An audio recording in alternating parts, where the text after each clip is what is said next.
Annyeong, it's Mikey here, guys. Thank you so much for all the support and lately just seeing the channel kind of spike back up again and with all the comments lately, just all the support has been amazing. Thank you guys so much. I truly appreciate it because without you guys, this channel would be nothing.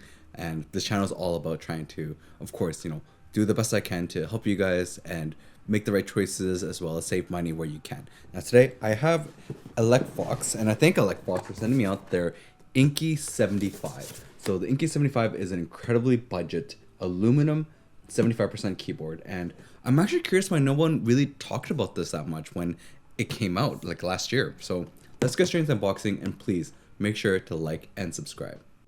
Now, starting off with the unboxing of the Inky 75. Thank you again, Alec Fox, for sending me out the Inky 75. Now, the box itself was actually quite heavy, so I'm curious to see how heavy this keyboard's going to be. It was pretty decently packaged. I wasn't going to say, like, it's not an amazing, like, super high quality package, but considering what this board is, the package is actually quite decently done. The way you can kind of think about it is it's like a mid-range packaging. Now the cable itself, I'm gonna be honest, is a very basic cable. You do get a keycap puller, switch puller, extra switches, but the cable is incredibly budget. So something to keep in mind. Now, of course, we're gonna have to take a look at the board. Now, they do have a manual inside the box as well. And honestly speaking, this manual actually reminds me a lot of the Wabkey Rainy 75 manual. It's almost like very, very similar to it. Actually, almost like the same. Now, the board itself, the design is completely different though. So it doesn't give me a Wabkey like the Rainy 75 feel. It gives me more of, in terms of just the design itself, more of like the Wamier. That's kind of the look that I'm getting from it. But it is quite heavy. The red compared to the website definitely looks a bit different. It's actually more of like a raspberry red. I thought it might be possibly a quick release, but no, it's not. So we're gonna have to quickly, of course, weigh the board before going to sound test. So the weight of this board is gonna be pretty much 2 kilograms. It's actually quite heavy.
So now that we've done the sound test, I want to show you guys a little bit more in terms of the plate. So one thing I did notice is the switches are quite loose inside the plate itself, and the plate itself is actually kind of a bit moving around quite a bit. So you can see there as I move the keycaps, you can see that the switches are actually coming out with the keys.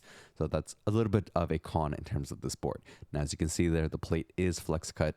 It does have the cuts in between the plates, in between the different rows. So for those that really do not like flex cut like plates, PC plates specifically, this one's PC.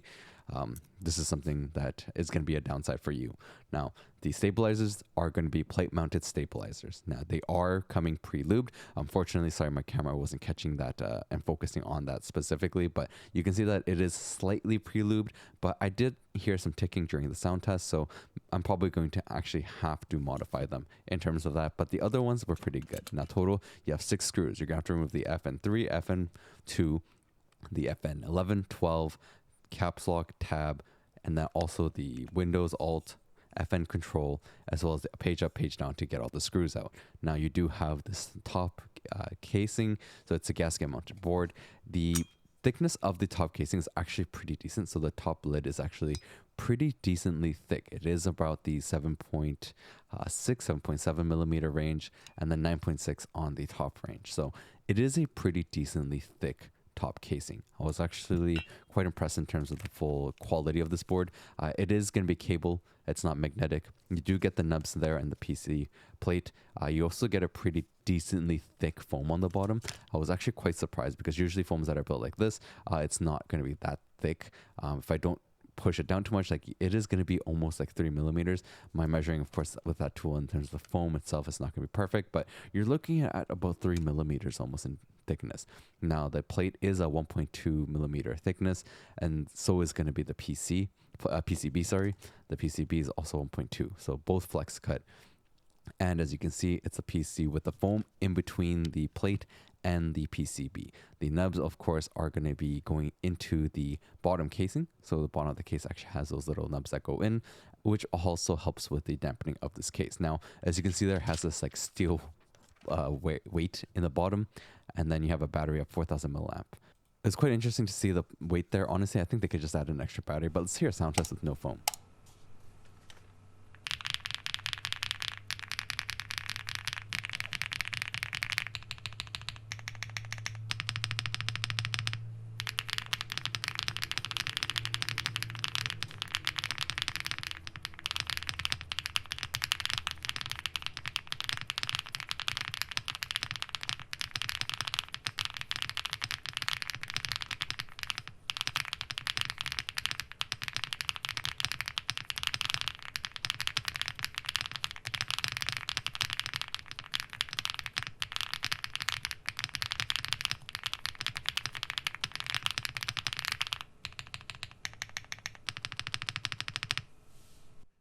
So something I want to show you guys, of course, as well on the back of this PCB is how it is flex cut. So you actually see the cuts out between all the switches, and this is like really heavily flex cut. I was actually kind of surprised. And one thing I noticed as well in terms of typing on no foam is you get a lot more of the like flex, and it actually does feel much better to type on with no foam. But we're only going to do a 1-layer tape mod. I don't want to do anything crazier than that, so we're going to put that all back together. One thing is I noticed is putting the cable back is a little bit difficult, so keep that in mind. I also am going to lube up the stabilizers because I did hear the tinging, and it's easy to do with a syringe. I will have the link in the description for you guys to easily get. This one for the space bar, I'm only going to just use tape to fill in the extra space.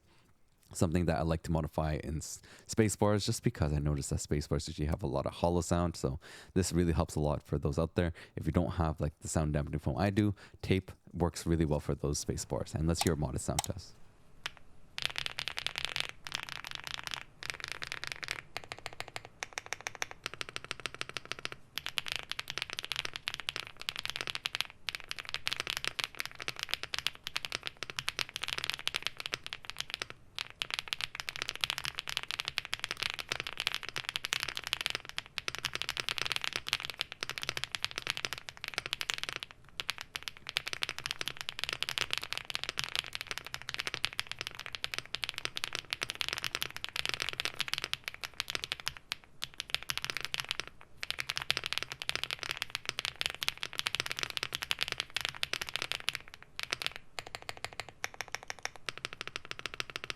We did the sound test, we did the teardown, and we looked inside the modifications and such. This board in general, can be honest with you, stock sounded really nicely. Like, of course, the switches weren't as smooth. So, you know, lubing the switches definitely helps a lot with it, makes it a little bit thockier once you do lube the switches. But and then, of course, you can do those optional modifications that I showed. Of course, that's only for those that really like a truly like condensed, dampened sound, almost like a super. Nowadays, the way that people will call it is like a super foamy sound, and I'm personally used to love that foamy sound in the beginning when I first started out. Now I'm starting to move away from that. Actually, one of my favorite keyboards right now is a 40%, where I'm moving all the foam in it. It sounds so much nicer for me personally. But this board, I'm so surprised that no one talked about it on the release.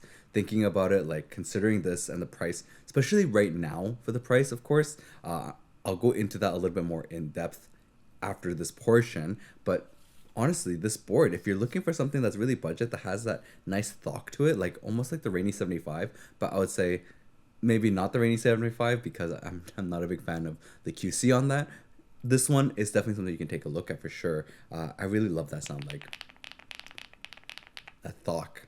Really well done, honestly. Of course, in total, it's not super easy to take apart. To be fair, this came out last year. I would love to see an updated version, honestly, like the design of it right here, where it kind of cuts in the side. I think they really could have done a better job in this, the cut, and maybe even made it so that like it pops off like a quick release. Would be really cool to see, but that's just my personal opinion from doing the teardown and taking a look at this board. Would be nice to see an update. Now let's go straight into like seeing more in depth of the board, the software, and my opinions, comparing this to the other 75% out there. Now, looking at more at this board, things that I noticed that I think is not great is that, yes, the switch comes out easily. Another thing I noticed after the modded sound test, the stabilizer is still tinging. What does that mean? That means that these stabilizers are not great stabilizers. Even though they're plate mounted, just keep in mind that you're looking at stabilizers that are quite cheap and not great. To be fair, I think more companies now are doing better stabilizers. When this was released back in 2024, like at the end of 2024, stabilizers were still a bit meh.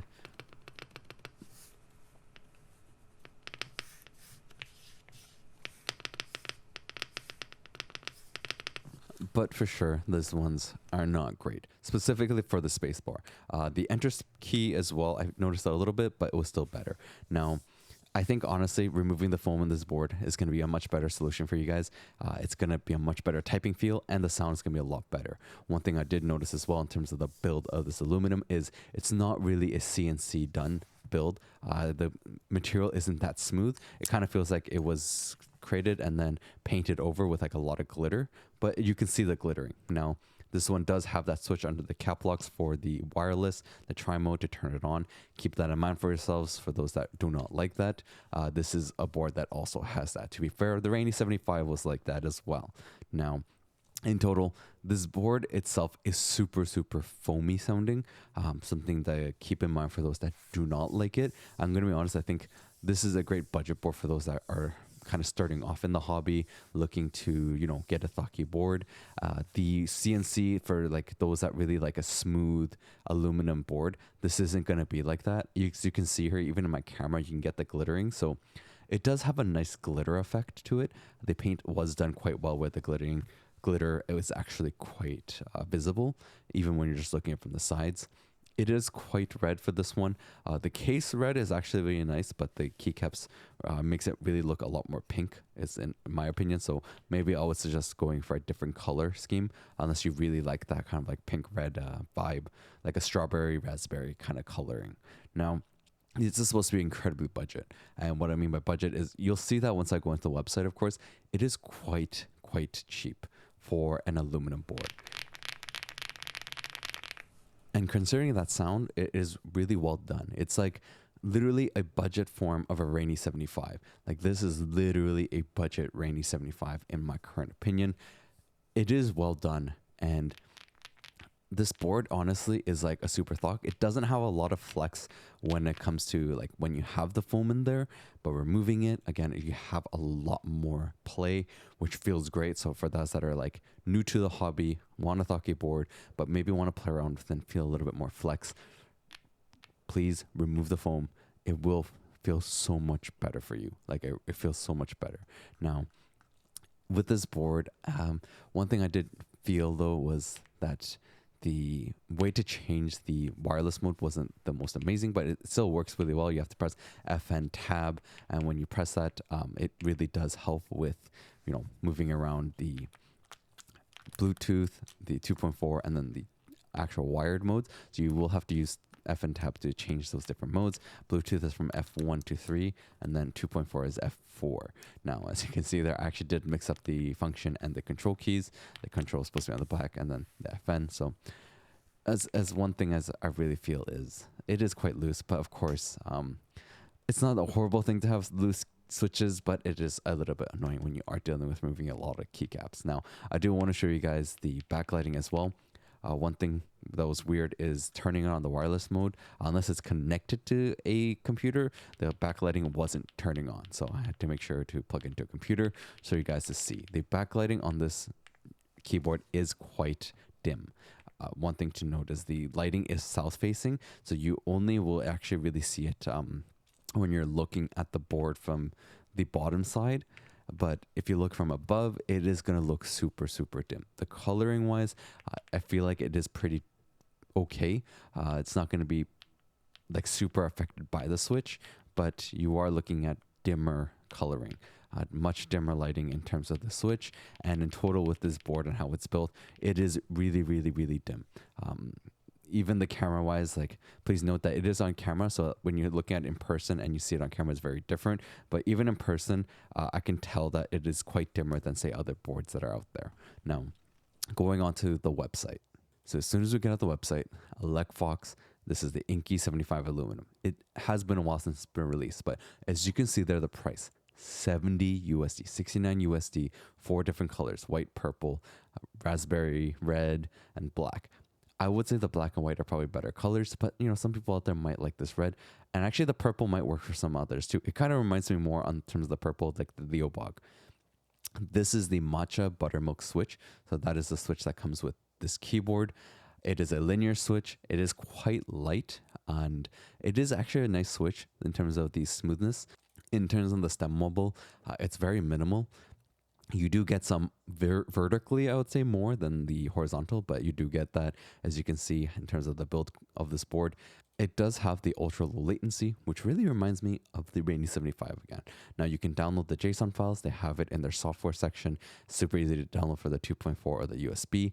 One thing to keep in mind, you're going to have to download that Inky 75 VIA version. The reason you have to download that and run it is because of the firmware that is actually in the PCB itself, as it's not going to be correct with the VIA. So make sure to run this before you actually go into VIA, because if you go in your VIA, or if you do go VIA first and you notice there's an error, that's the reason why. So make sure you do run that beforehand, and then you can go into VIA, do the JSON, and then go into Designer tab, load it, and you should be able to modify your board. There's a lot of things. One thing I noticed as well in the lighting is that it doesn't have a solid color, so that's something that kind of surprised me. Another thing I noticed, do not use that TG or like the toggle one. It is kind of buggy and it will mess up your layering, so keep that in mind. You do have Windows Mac. That is the ultra latency mode. You get the 3 modes, which is supposed to be the changing of like Bluetooth 2.4 and the wired. So keep those things in mind. But yeah, no solid lighting for the Inky 75. Now going into Keyboard Inspector, I'm going to give you guys without the ultra latency first in terms of the polling rate, so you guys can kind of see. And then running it, you see it's 500 hertz. So exactly same thing as the Rainy 75, which was 500 hertz. Then you turn on the ultra latency mode, and then Keyboard Inspector is actually going to run it at 1000 hertz. So in terms of like playing video games, should be more than enough to do so. Now, I do want to give you guys a sound test comparison with the other 75%.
So overall, what are my thoughts? Gonna be honest, in terms of the way this build is, if it wasn't for the price of 70 USD, I would have to say it's a bit harder to say that this is a board to grab right now in 2025 comparing to other 75% that I've tried, like the P75, the AL80, the ND75, the Bridge 75. It's a little bit harder, but at $70, you should actually take a look at this board. I'm surprised that this board didn't actually get a lot more mentioning before when it was released. Like, this is a direct competitor to the Brainy 75 practically, and at a much lower price.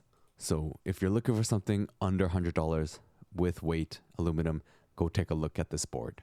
So now in total, we've done the comparisons. Honestly, for the price that it is right now for 70 USD, definitely take a look at this board, especially if you're on like a budget and you're wanting something more premium heavy, like super heavy.